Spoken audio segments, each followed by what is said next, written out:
সিরাজগঞ্জ সদর, তাড়াশ, উল্লাপাড়া, রায়গঞ্জ, শাহজাদপুর সহ পুরো চলনবিল এলাকায় এবছর ব্যাপক সরিষার আবাদ হয়েছে। দিগন্তজোড়া মাঠ জুড়ে এখন হলুদের সমারোহ। মৌমাছির গুঞ্জনে মুখরিত সরিষা ফুলের মিষ্টি সুবাসে ভরে উঠেছে মাঠের পরিবেশ।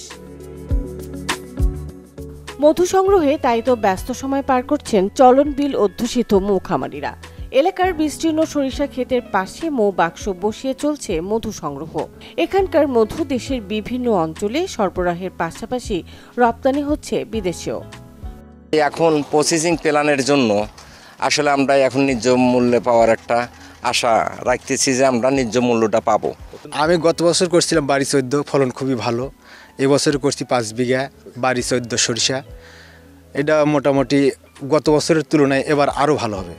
আগে প্রসেসিং প্ল্যান্ট না থাকায় ক্ষেত থেকেই মৌসুমি ব্যবসায়ীদের কাছে কম দামে মধু বিক্রি করত খামারিরা।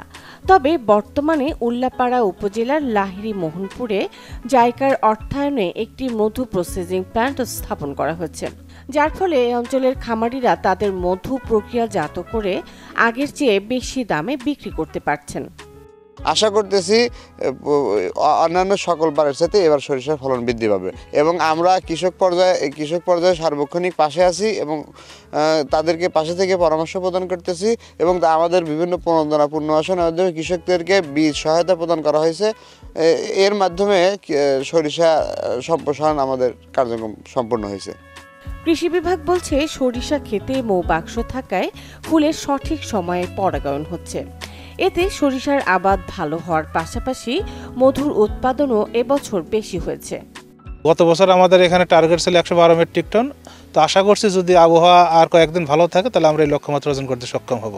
এবং আর একটা বিষয় হচ্ছে যে এই মৌ বক্স স্থাপন করার কারণে এই মৌমাছির মাধ্যমে পরাগায়ন সম্পন্ন হয় এবং এর ফলন 15 থেকে 20% পর্যন্ত বৃদ্ধি পাচ্ছে। এবং কৃষক ভাইদেরকে আমাদের মাঠ পর্যায়ে উপসহকারী কৃষি অফিসার এবং আমরা সার্বক্ষণিক তাদের পাশে আছি এবং আমাদের বিভিন্ন প্রকল্পের মাধ্যমে তাদেরকে বিভিন্ন বিষয়ে পরামর্শ দিয়ে আসতেছি, তারা যাতে নির্বিঘ্নে এই ফসল উৎপন্ন করতে পারে। কৃষি বিভাগের তথ্য বলছে, চলতি বছর সিরাজগঞ্জে সরিষার আবাদ হয়েছে প্রায় 90,000 হেক্টর জমিতে, যা থেকে মধু সংগ্রহ হবে প্রায় 400 মেট্রিক টন।